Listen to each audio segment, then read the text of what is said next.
Welcome again to the Sunday Gorilla Men's Bible Study. I'm Brother Thomas Lee Harris III. We're continuing in our study called Bored to Death, Get Busy for Life. And we're deep into the second part of our title of Get Busy for Life. And on last segment, we got into the blessing that came on King Solomon after he got his life priorities straight with God. He put God first, and he asked God to align him, being Solomon, to God's will. And then his prosperity and the physical wealth definitely started to overflow. It said in Second Chronicles that no other king before or after, or even in our present time today, will ever reach the exceeding richness of Solomon because of the sincerity of his prayer. And not just the sincerity, you could almost say the correctness of his prayer, because it was truly from his heart that he wanted to do right by God. So if we add that formula to our get busy for life, that part of the formula where we truly in our heart want to do right for God, then and I hate to say, we will see the physical manifestations of wealth, because truly part of having the heart right is that the heart, the heart, you'll see that is not doing it just for the riches. You see, the trueness of the heart is you're doing it solely for God. And as a matter of fact, you get a little extra, but you're not doing it, whatever you're doing in your life, to get that blessing. You see, that priority is a reverse. When I start doing things with the intention on just getting a physical blessing, you see, that reads from the heart. And consistent with the word, you're not really going to get what you want anyway, because your intentions weren't right. So on this segment, I want to put some clarification on blessing. And part of the reason I have to put emphasis on blessing is because the past decade, there was what we call now as the prosperity preaching decade, where it seems like hundreds of ministries were preaching prosperity, prosperity, prosperity. And we're learning today that it was actually false teaching, because there was an overemphasis on prosperity without the obedience to God and the sincerity from the heart. Solomon got his prosperity because, first of all, he wasn't thinking about no riches. He got riches. That was his blessing, because his heart was right.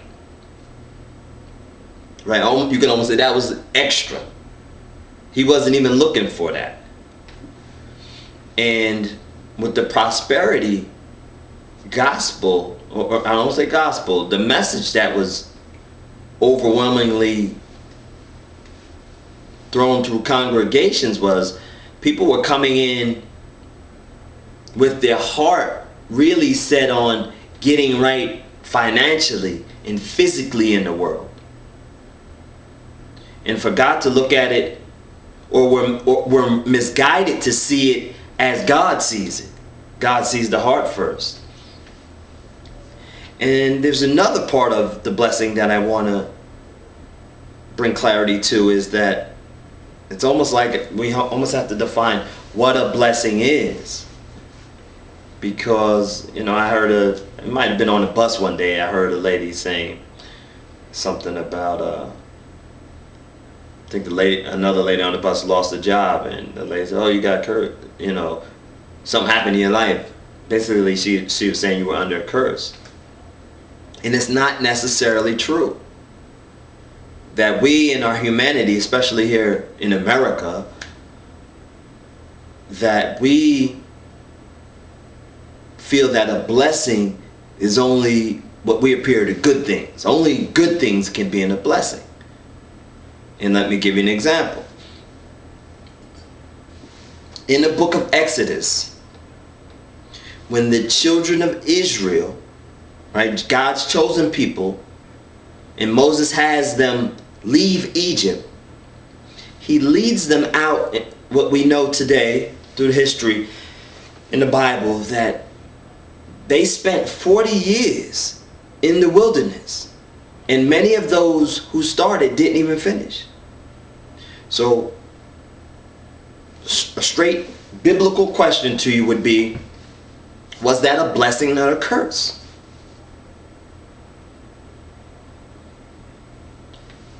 Humanity will say that was a curse. But if I put my God perspective on it, I will see that it was God that led him out there. So it depends what perspective you look at it. An outsider would say, truly they're cursed.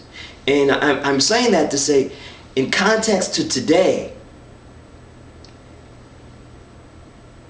and like I was making reference to the lady on the bus, and she talked to the other lady, say, oh, you lost your job, must be something happening to your life, you must, cursed or something.